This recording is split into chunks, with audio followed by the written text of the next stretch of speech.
Hi everyone, welcome back to Islam Unboxed. Today I will be talking about how inanimate objects can talk in Islam. When we were little, we heard a lot of stories, whether in school or from home, at home. Some of them involve talking animals or talking inanimate objects. Those stories are made by adults for children, for bedtime stories. In Islam, we can also find similar stories, except those stories are for adults, not children. Of course, when we read Bible, we can find many extraordinary things, such as the sea split, the dead come back to life, and so on. Even in Hinduism, they have this guy. His name is Arjun or Arjuna. He could shoot his arrow, and the arrow would split into hundreds of arrows.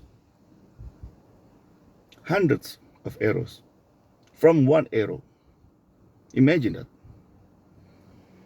And Buddha is also believed to have super hearing, and he could teleport himself, and so on.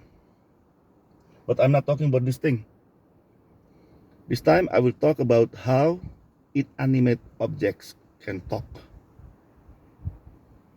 Inanimate objects such as trees, stones, earth, even heaven and hell. I know heaven and hell are space, right? But they can talk in Islam.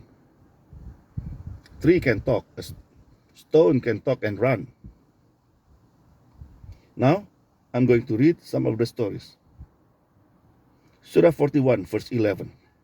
Then he turned to the sky, which was smoke. He said to it and the earth, come into being, willingly or not.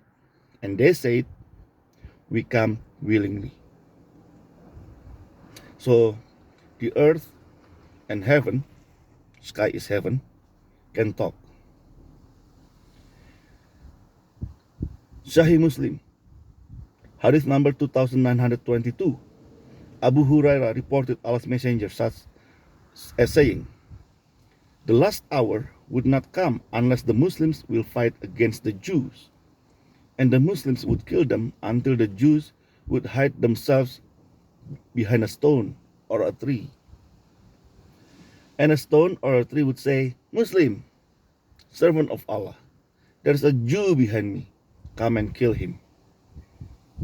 But the tree guard would not say, for it is the tree of the Jews. Shahih al-Bukhari, 3404, narrated Abu Hurairah, Allah's messenger said, Moses was a shy person, used to cover his body completely because of his extensive shyness. One of the children of Israel heard him by saying, he covers his body in this way only because of some defect in his skin, either leprosy or scrotal hernia, or he has some other defect. Allah wished to clear Moses of what they said about him. So one day, while Moses was in seclusion, he took off his clothes and put them on a stone and started taking bath. When he had finished the bath, he moved towards his clothes so as to take them. But the stone took his clothes and fled. Moses picked up his stick and ran after the stone, saying, O stone, give me my garment, till he reached a group of Bani Israel who saw him naked then, and found him the best of Allah had created. And Allah cleared him of what they had accused him of. The stone stopped there, and Moses took and put his garment on, and started hitting the stone with his stick. By Allah, the stones still have some traces of the hitting, 3, 4, or 5. This was what Allah refers to in his saying, O you who believe, be you not like those who annoyed Moses. But Allah proved his innocence of that which they alleged. And he was honorable in Allah's sight. The stone ran and then stopped. And then the funny thing is, after Moses stopped hitting the stone, The stone got some marks from the hitting. How come?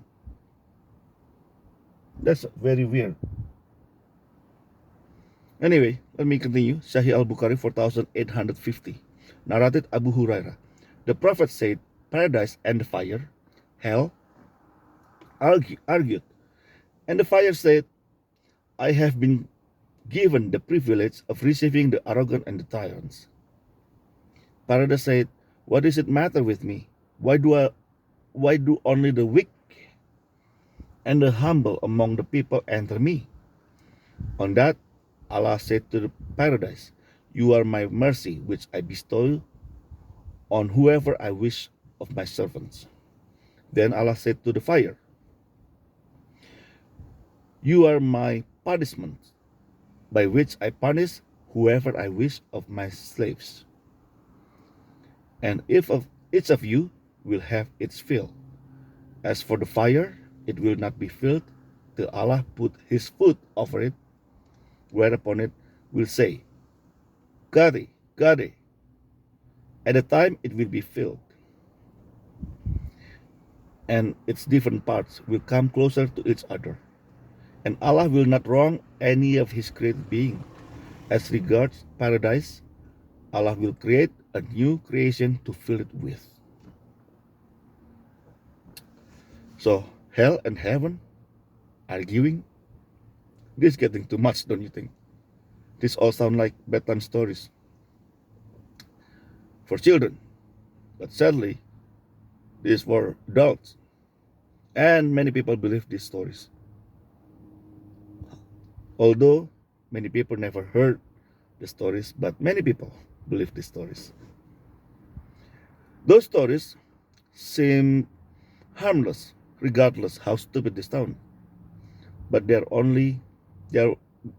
one of many factors that make Muslims misunderstand everything about God. Those stories will make them understand God in a very wrong way. Quran and Hadith are full of this kind of useless stories. Let me read you one more from Hadith. This is another ridiculous story from Hadith. Sahih al-Bukhari 3583, narrated Ibn Umar. The Prophet used to deliver his sermons while standing beside a trunk of a date palm. When he had the pulpit made, he used it instead.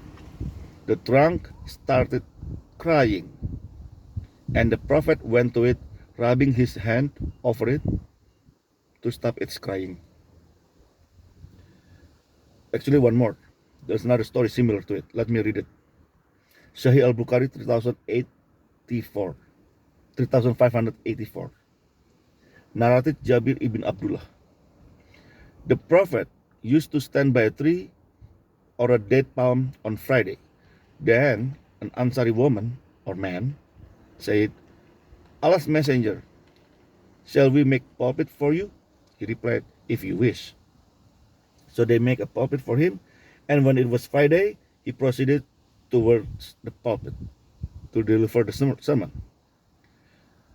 The date palm cried like a child. The Prophet descended from the pulpit and embraced it, while it continued mourning like a child, being quietened. The Prophet said it was crying for what it used to hear of religious knowledge given near to it. So, because Muhammad had to went somewhere else to deliver the sermon, that tree crying because the tree missed to hear the sermon. This is very, very strange, isn't it? What? If the tree doesn't listen to the sermon, what? The tree gonna go to hell? Right? This is how ridiculous stories in Hadith or some stories in Quran. So, if you listen to these stories, you will see those stories are useless. they're they're not giving any benefit for us. This is just a pure bedtime stories for adults. Thank you for listening. God bless you all. Have a nice life.